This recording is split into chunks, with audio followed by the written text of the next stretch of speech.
Halo sahabat, Assalamualaikum. Semoga sehat selalu dan senantiasa berbahagia. Terima kasih ya sudah subscribe dan menyimak video-video LK21 Revive. Semoga Tuhan Yang Maha Esa selalu memberikan rezeki yang berkah dan berlimpah ruah tentunya untuk sahabat semua. Nah, kita sapa-sapa dulu nih ya para penonton setia LK21 Revive. Terima kasih buat Sinta Yasih, Jamil Muhammad Palembang, Kokofan Karim dari Semarang, Silionto Bojonegoro, Sudirman Agus, Endang Suhendar dari Bogor, Erik Fazar dari Makassar, Obi Indra dari Binjai, Yopi Haryarsyah dari Zimbabwe, Sukarni Mornot dari Blitar, dan buat teman-teman semua yang belum mimin sapa, nanti di next video ya. Oke, kali ini LK21 Revive akan membawakan sebuah alur cerita film yang berjudul Rana. Bagaimana keseruan filmnya? Nah, gak perlu banyak basa-basi lagi, ini dia alur ceritanya.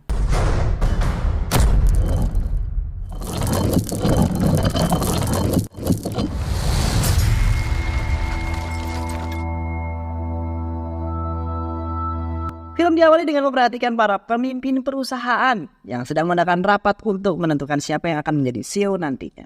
Rapat tersebut dipimpin oleh Sarah Chandra yang merupakan penguasa besar di Swiss dan ia juga adalah pemimpin perusahaan terbesar. Keberadaannya berpengaruh di sana. Namun pada saat itu ada seorang yang ingin mengambil alih profesinya yang bernama Pravin Sati yang merupakan orang yang paling ditakuti banyak orang. Namun tidak dengan Sarah Chandra karena ia memiliki pelindung yang sangat kuat yang bernama Bhargawa Chandra. Bhargawa merupakan cucu kesayangan dan sekaligus pelindung bagi dirinya. Pravin sangat ingin mengambil profesi Sarah Chandra dan ia memerintahkan orang untuk membunuh Sarah Chandra. Akan tetapi Bhargawa langsung menghadangnya dengan mengalahkan bawahan Pravin dengan tangan kosong.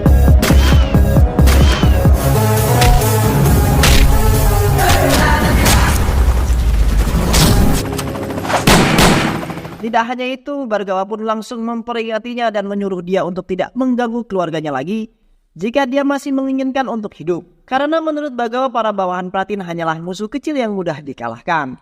Sarah Chandra yang mendengar kemenangan Bhargawa untuk mengalahkan bawahan Pravin sangat bahagia sekaligus bangga, akan tetapi ada satu hal yang benar-benar ia inginkan adalah melihat anak perempuannya dan menantunya serta juga cucu-cucunya berkumpul di meja makan sembari tertawa bersama. Lalu Sarah Chandra pun meminta Bhargawa untuk membawa bibinya yang merupakan adik dari ayahnya kembali pulang ke sini.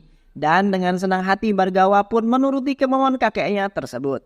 Awal permasalahan dari perginya anak perempuan Sarah Chandra itu adalah pada saat Saraswati pulang sembari membawa lelaki yang telah menikahinya yang bernama Prakas. Mereka berdua secara diam-diam melakukan pernikahan. Itu semua disebabkan karena Prakas takut bahwa keluarga Saraswati tidak akan merestui hubungan mereka. Karena Prakas merupakan orang yang biasa, sedangkan Saraswati merupakan anak dari seorang pengusaha besar kaya raya. Lalu setelah mereka melakukan pernikahan, Saraswati pun membawa Prakas pulang ke rumahnya untuk menemui ayahnya. Karena ia yakin bahwa ayahnya akan menerima menantunya tersebut dengan baik. Tapi perkiraan Saraswati telah besar dan Sarah Chandra yang melihat anaknya menikah tanpa sepengetahuannya langsung mengusir menantunya sekaligus anaknya dengan penuh amarah.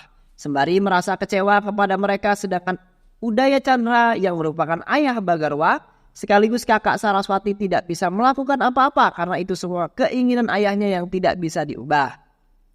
Scene pun kemudian berganti memperlihatkan Bhargawa yang pergi untuk menemui Saraswati di India dan memenuhi keinginan kakeknya tersebut. Sesampainya di sana, Bhargawa tidak langsung mengajak bibinya pulang, akan tetapi ia memiliki cara untuk perlahan-lahan mendekati Prakas yang merupakan suami dari Saraswati. Lalu pada saat Bhargawa akan mengikutinya, tiba-tiba Prakas mengalami serangan jantung dan tanpa pikir panjang Bhargawa langsung membawa Prakas ke rumah sakit. Berkat pertolongan Bhargawa akhirnya nyawa Prakas terselamatkan karena ia mendapat penanganan yang sangat cepat. Setelah itu Saraswati datang dengan perasaan yang cemas. Kemudian Saraswati terlihat marah karena Bhargawa tidak membawa suaminya tersebut ke rumah sakit terbaik. Pada saat itu Bhargawa tidak mengatakan apa-apa dan dia hanya tunduk terdiam. Tidak berselang lama akhirnya Prakas pun tersadar dan menanyakan kepada Saraswati siapa yang membantunya. Dan tidak lupa pula ia mengingatkan kepada istrinya untuk berterima kasih kepada orang yang telah membantunya. Prakas juga meminta agar orang yang membantunya menemuinya. Kemudian pada saat Prakas melihat Bhargawa dan menanyakan identitas dia, Bhargawa langsung memperkenalkan dirinya sebagai Candu yang merupakan seorang sopir taksi. Itu semua ia lakukan karena ia bertujuan untuk dapat memasuki rumah bibinya tersebut. Untuk membalas perbuatan baik Bhargawa, ia pun menawarkan sebuah pekerjaan kepadanya untuk menjadi seorang supir keluarga. Mendengar tawaran tersebut, Candu langsung menerimanya. Lalu pada saat keesokan harinya, pada saat keadaan Prakas mulai membaik, dokter mengizinkan ia untuk pulang dan pada saat itu Bagarwa pertama kali memasuki rumah bibinya. Pada saat itu ia resmi mengganti namanya menjadi Candu. Sampai di sana Candu bertemu dengan anak sulung bibinya yang bernama Indira. Di rumah tersebut tidak hanya keluarga mereka saja, di rumah itu terdapat banyak keluarga dan hal itu membuat Candu bingung hingga ia salah memasuki kamar. और क्या मंगवाना है लिस्ट मुझे दे दो। ये पूजा का है हाँ? और ये क्या है भाई आइटम लग रहा हूँ क्या मैं? चेहरा Dan क्या kamar देख रहे yang ia masuki tersebut adalah milik anak kedua bibinya yang bernama Rukmini. Di sana terlihat Rukmini yang sedang kesusahan untuk mengenakan pakaian dan dengan polos Candu membantunya. Setelah itu pada saat Rukmini akan mengucapkan terima kasih, ia merasa terkejut karena ia melihat orang yang membantunya merupakan orang asing yang belum pernah ia kenali. Dan dengan refleks ia berteriak dan membuat semua orang yang berada di rumahnya terkejut. Semua orang yang mendengarnya pun langsung menghampirinya dan menanyakan hal apa yang terjadi. Saat semua mendengar tentang penjelasan yang telah dijelaskan pun merasa marah. Tanpa pikir panjang mereka langsung mengusir Candu dari rumah tersebut. Namun untung saja Prakas datang tepat pada waktunya dan membela Candu. Lalu Prakas meminta Candu menjadi sopir di keluarga tersebut. Saraswati tidak bisa berbuat apa-apa karena dia merupakan seorang istri yang patuh terhadap suaminya. Ia pun memberikan kunci mobil kepada Candu seperti yang suaminya perintahkan. Setelah kejadian itu, beberapa hari kemudian Candu menghampiri Rukmini untuk meminta maaf kepadanya. Namun Rukmini memandang rendah Candu karena yang ia ketahui Candu merupakan sopir keluarganya. Candu yang melihat respon tersebut tidak bisa berbuat apa-apa karena memang benar bahwa saat ini ia merupakan seorang sopir taksi. Lalu kemudian scene pun berganti memperlihatkan Candu yang sedang mengantar Saraswati menemui sebuah pertemuan penting. Di pertemuan itu Saraswati diminta untuk menandatangani surat yang berisikan tentang penyerahan hotel miliknya. Itu semua dilakukan karena Saraswati memiliki tunggakan yang belum ia bayar dan para inspektor meminta Saraswati membayar tunggakan tersebut dengan memberikan hotel miliknya. Di pertemuan itu Saraswati tidak bisa berbuat apa-apa dan ia pun menyetujui lalu kemudian menandatangani surat yang diberikan tersebut. Setelah semua selesai, Saraswati pun pulang sembari memperlihatkan raut wajah yang sangat sedih. Candu yang melihat bibinya sedih, ia langsung masuk ke kantor itu dan menanyakan kepada mereka tentang perbuatan yang telah ia lakukan kepada Saraswati. Tanpa menjawab pertanyaan yang diberikan Candu, mereka menghajar dan mencoba menghabisi Candu. Namun sayangnya kekuatan mereka tidak ada apa-apanya bagi Candu.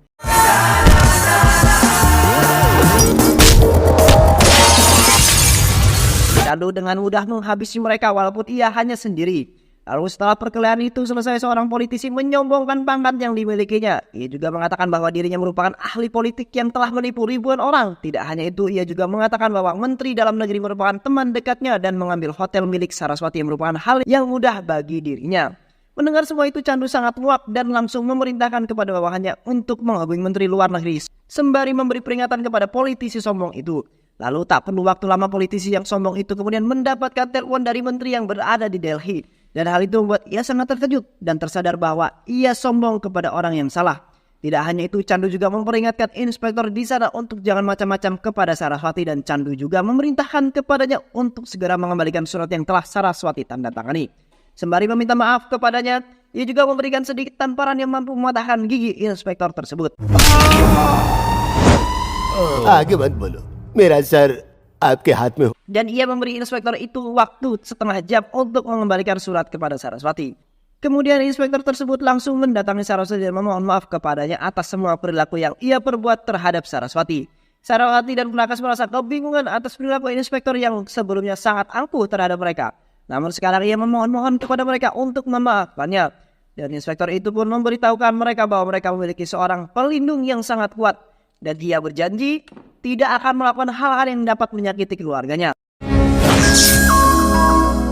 Lalu pada keesokan harinya, pada saat Candu sedang mengantar Rukmini pergi berjalan-jalan ke sebuah mall, tanpa sengaja ia melihat Indira yang sedang dibawa oleh laki-laki. Tanpa pikir panjang, Candu langsung menghampiri Indira dan menghabisi para laki-laki yang membawa kabur Indira. Dan beruntung saja Indira dapat diselamatkan.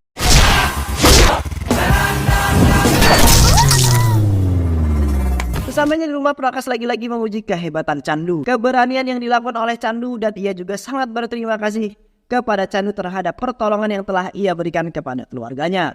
Di sisi lain memperlihatkan Candu yang tengah sendirian dan Saraswati pun menghampirinya. Di sana Saraswati memberitahukan kepada Candu bahwa ia telah mengetahui identitas sebenarnya. Dan Saraswati juga mengatakan kepada Candu bahwa ia tidak akan mengusirnya dari rumah ini karena ia tidak sejahat ayahnya yang mampu mengusir anak perempuannya. Di sana Saraswati juga menjelaskan bahwa ia tidak akan menembak Candu seperti yang ayahnya lakukan untuk mencoba membunuhnya. Dan ternyata pada saat Saraswati dan Prakas diusir oleh Saracandra mencoba untuk menembak Saraswati. Akan tetapi Prakas langsung menghadangnya dan peluru yang ditembak itu mengenai Prakas. Untung saja kejadian itu tidak membuat Prakas meninggal. Dan semenjak kejadian itu Saraswati benar-benar membenci ayahnya.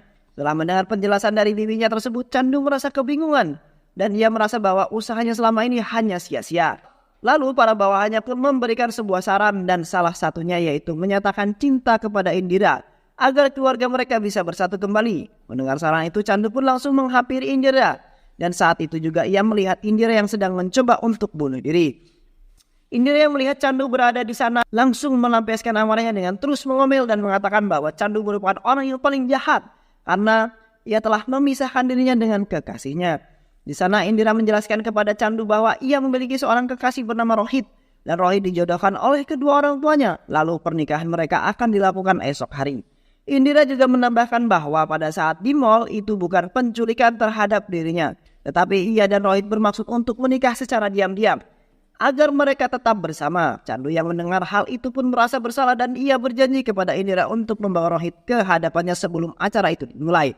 Dengan sedikit ragu, Indira pun menyetujui dan memegang janji yang diberikan oleh Candu. Setelah perbincangan itu tanpa pikir panjang, Candu pun langsung bergegas pergi dengan pengawalnya yang bernama Latmi. Dan tanpa disengaja Rukmini terjatuh ke mobil yang akan dibawa oleh Candu. Dan Rukmini pun pingsan karena benturan yang berada tepat di kepalanya. Pada saat Rukmini bangun, hal itu kemudian membuat Lasmi terkejut dan dengan refleks ia melompat dari mobil. Namun sayangnya pada saat itu Rukmini mengalami amnesia akibat benturan yang berada di kepalanya.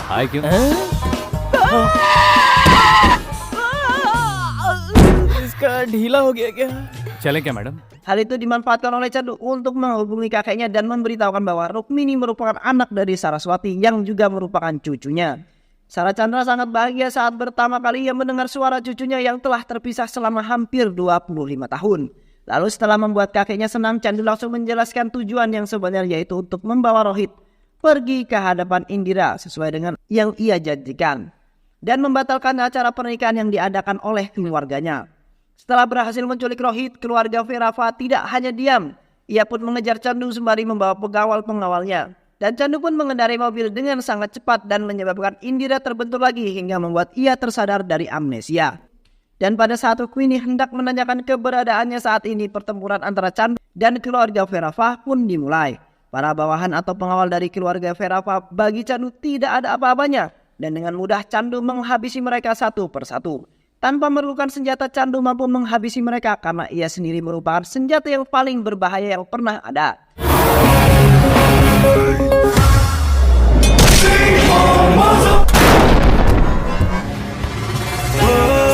Melihat itu semua, Verava hanya bisa terdiam dan Candu langsung membawa Rohit pergi menemui Indira. Verava dengan sangat marah mendatangi rumah Saraswati dan meminta keadilan terhadap perlakuan yang telah diperbuat oleh salah satu keluarga Saraswati. Ia juga menegaskan bahwa ia merupakan orang yang sangat ditakuti dan disegani, akan tetapi berani-beraninya ada orang yang mencoba menghancurkan pernikahan anaknya. Mendengar semua amarah yang diutarakan oleh Verava, Prakas dan Saraswati pun mencoba menangani permasalahan ini dengan tenang. Hingga akhirnya Saraswati mengatakan bahwa kompensasi yaitu menikahkan anak kedua mereka yaitu Rukmini dengan anak pertama dari Verava. Untung saja Verava menyetujui kompensasi yang diajukan tersebut dan Verava pun pulang. Di hari yang sama Prakas juga mengatakan kepada Candu untuk pulang dan berhenti bekerja di keluarganya karena Prakas tidak mau membuat Verava marah karena mengizinkan Candu untuk tetap berada di sini. Dan hal itu akan membuat nyawa Candu terancam. Mendengar pernyataan dari Prakas, Candu hanya terdiam dan ia tidak bisa berbuat apa-apa lagi. Lalu dengan terpaksa Candu memberikan kunci mobil itu kepada Saraswati. Candu yang sangat marah dan kecewa terhadap dirinya sendiri karena tidak bisa menepati janji dan memenuhi keinginan kakeknya tersebut. Pada saat Candu hendak pergi, tak lama ia mendapatkan telepon dari ayahnya yang mengabarkan bahwa keadaan kakeknya semakin memburuk dan ayahnya pun meminta kepada Candu untuk melupakan permintaan kakek dan pergi menemui kakeknya di sini. Sebelum ia menyesal karena tidak melihat kakeknya di hari-hari terakhirnya. Mendengar hal itu lagi-lagi membuat Candu merasa bersalah kepada kakeknya dan dengan tegas Candu mengatakan kepada ayahnya bahwa ia tidak akan pulang tanpa membawa Saraswati ke hadapan kakek, dan Candu pun meminta tolong kepada ayahnya untuk menjaga kakek dan memberitahu kakek untuk tetap kuat. Ayahnya hanya bisa terdiam dan tidak mengatakan apa-apa lagi karena ia mengetahui karakter anaknya yang keras tersebut. Lalu scene pun berganti memperlihatkan Candu, Rukmini, Indira dan juga Rohit sedang berada di sebuah restoran. Dan di sana Indira terus memuji Candu karena baginya Candu merupakan seorang pahlawan. Tapi berbeda dengan Rukmini. Tanpa disadari, Rukmini memiliki perasaan kepada Candu karena sikap dan keberaniannya. Pada saat melawan pengawal Verava untuk memenuhi keinginan kakaknya, Candu pun tidak terdiam menyerah. Begitu saja ia berpura-pura menjadi anak buah Baskar yang merupakan orang yang akan mengatur pernikahan Rukmini dan anak dari Verava. Namun pada saat Saraswati mengetahui bahwa Candu kembali lagi di keluarganya, ia sangat marah dan ia mengatakan dengan tegas kepada Candu bahwa ia akan hidup bahagia di sini dan memperingati Candu untuk tidak mengganggu pernikahan anaknya tersebut.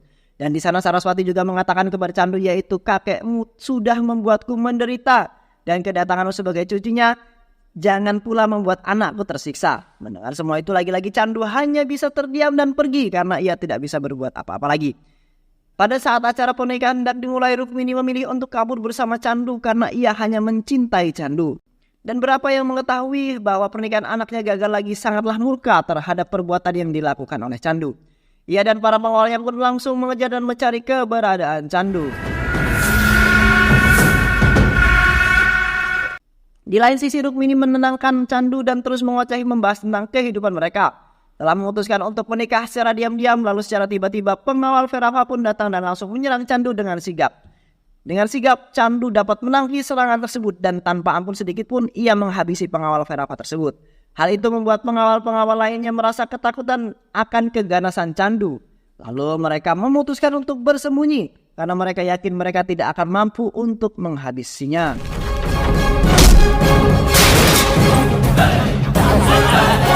उसका एक एक पंच का पावर देख के हमको सारी की सारी भाषा याद आ गई. Hey, Anak buah Candu yang berada di stasiun pun langsung menghampirinya. Dan Rukmini yang melihat orang-orang yang mengikuti Candu dari belakang merasa kebingungan tentang siapa Candu yang sebenarnya. Di sisi lain memperlihatkan Saraswati dan juga Prakas sedang di perjalanan dan hendak datang ke stasiun itu. Candu yang berada di stasiun pun memerintahkan bawahnya untuk segera mengosongkan stasiun tersebut sebelum keluarga Saraswati datang. Karena ia tidak mau orang-orang mengetahui tentang permasalahan yang keluarga mereka alami. Bahkan jika perlu hubungi langsung pihak kereta api yang berada di kota tersebut. Jelas Candu. Dan tidak memerlukan waktu lama, stasiun yang awalnya ramai sekarang menjadi sepi dan hanya mereka saja yang berada di sana. Sesampainya Prakas di sana, dia langsung menghampiri Candu dan menampar Candu berkali-kali. Ia juga menyatakan kepada Candu bahwa Candu hanyalah seorang sopir dan merendahkan tentang pekerjaan yang Candu miliki saat ini. Tanpa ia ketahui Candu yang sebenarnya. Candu dengan tenang mengatakan kepadanya bahwa Rukminilah yang memutuskan untuk pergi bersamanya. Mendengar penjelasan itu membuat Prakas semakin marah dan Prakas pun langsung menodongkan pistol ke hadapan Candu. Melihat perlakuan Prakas, Candu hanya tersenyum. Candu juga menceritakan kepada Prakas bahwa dahulu ada seorang pria biasa yang nekat menikahi anak dari keluarga kaya raya tanpa sepengetahuannya. Dan pria itu datang dan pada saat ia telah menikah dengan anaknya tersebut. Dan kemudian ayah dari perempuan tersebut marah. Dan sekarang jika saya hanya seorang sopir, Anda juga melakukan hal yang sama terhadap orang tua dari perempuan itu lakukan? Mendengar perkataan Candu, Prakas langsung menurunkan pistolnya dan ia bertanya tentang siapa Prakas sebenarnya. Lalu Candu pun menjelaskan bahwa ia adalah cucu dari orang tua yang pernah menodongkan pistol kepadanya, yaitu Sara Chandra. Tidak hanya itu, Prakas juga menjelaskan kepada bibinya bahwa ada hal yang tidak bibinya ketahui setelah memutuskan untuk pergi dari rumah. Pada saat setelah Sara Chandra menembak Prakas, saat itu ia benar-benar merasa menyesal dan ia memutuskan untuk bunuh diri. Namun untuk saja ayah langsung mencegahnya dan tanpa sengaja pistol tersebut mengenai Ibu Bagarwa yang berada tepat di depan Sara Chandra. Tidak hanya itu, Bagarwa juga menegaskan bahwa yang benar-benar kehilangan dari kejadian itu adalah dirinya. Karena ia kehilangan ibunya secara tiba-tiba dan pada saat Bagarwa memanggil-manggil ibunya yang datang hanyalah kakek dan ayahnya. Tetapi pada saat Bagarwa mengetahui kejadian sebenarnya, ia memutuskan untuk menerima semua dengan ikhlas. Dan ia berjanji kepada ibunya untuk tidak akan membenci kakeknya tersebut.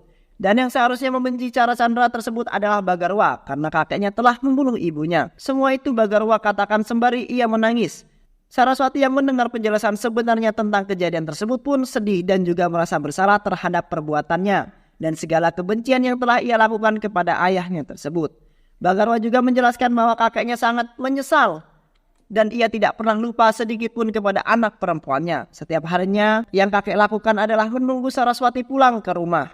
Bagarwa pun menangis sembari memohon-mohon kepada pipinya tersebut untuk pulang dan menemui kakeknya di sana. Melihat semua itu akhirnya Saraswati pun tersadar dan dia bersedia untuk ikut pulang bersama dengan Bagarwa ke Swiss untuk menemui ayahnya di sana. Mendengar ucapan bibinya tersebut, Bagarwa pun merasa haru dan ia langsung menunduk di pangkuan bibinya tersebut setelah sekian lama dia tidak merasakannya. Sesampainya di sana, Saracandra sedang melakukan rapat untuk pemilihan CEO yang akan mengambil alih perusahaannya.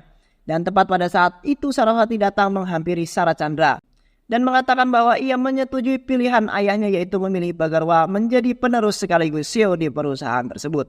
Hingga pada akhirnya film memperlihatkan suasana yang diinginkan oleh Saracandra yaitu melihat anak menantu dan juga cucu-cucunya berada di ruang makan sembari bersenda gurau bersama-sama. Dan semua keinginan yang Saracandra inginkan terpenuhi. Dan film pun selesai. Terima kasih sudah menyimak video-video LK21 Revive. Semoga sahabat semua terhibur dan sampai bertemu lagi di video-video berikutnya. Wassalamualaikum warahmatullahi wabarakatuh.